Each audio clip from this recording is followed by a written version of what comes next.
At first, this theft at the Musée du Louvre looked as though it were an inside job or a conspiracy. Conspiracy because right now France is in turmoil, the presidency on that attack, the prime minister's resigning and so on. And it was a good respite, free up the mind and think about other things, trying to get these bandits and get back the treasures. But then also, I'm not sure how efficient the authorities are in France, because that vehicle that was stolen so long ago, that could have been found if all police cars had cameras that run in numbers as they go along the road, or if on the highway there are cameras again taking pictures of number plates and coming through, and at major intersections down by um, downtown Paris and so on, they might have picked it up, and this heist may not have happened. But now that it happened, um, somebody called and said this thing looking suspicious here, and it took them maybe 10 minutes or more to get there. But weren't there police around by the Louvre that they could have said, go and check this thing in the back and see what's going on? And if they had gone there as soon as they get a call, they would have been able probably to, well, prevent them from riding off or snatch something or detain them or whatever.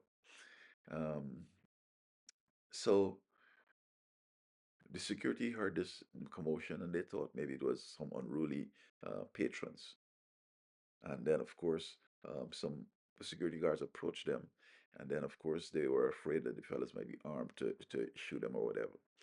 But it seems to me that every floor should have had, like, at the odd ends of the building, two security guards, one at the beginning, one at the end, and cameras outside at the corner, and it looking to the corner to the right and the corner to the left, the side to the left, side to the right. So with two cameras, they could see all around the building, and that would have saved some time there. They wouldn't have been able to try it.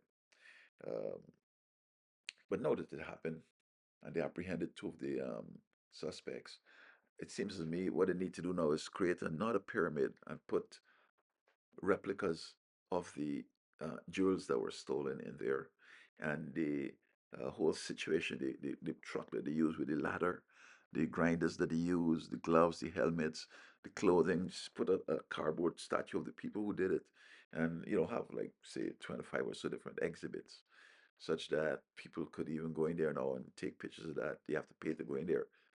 Burglary situation or the heist, implements of the Louvre, and they could make some money if they charge two or three francs per person. With the millions that go through there, oh, they could make that 100 million real quick on that. And they need to have some good security in there now. People with guns, people going around the perimeter of the building. But if they put the cameras, that could work. And they have some, real dedicated, security watching the cameras, and have people with maybe scooters or motorcycles that could, go around the building real quick and apprehend anything like this happening.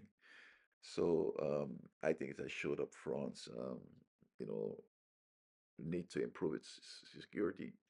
They say that, of course, these museums are castles and so on, um, the residences of the rich in the past, and it's not built like, say, a jewel store or whatever.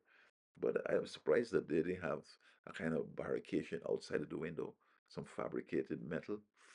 And even though you have a veranda there, you probably should, well, make it. I don't know. You don't want to put barbed wires and all that stuff. But anyway, they could do a little better on that whole situation.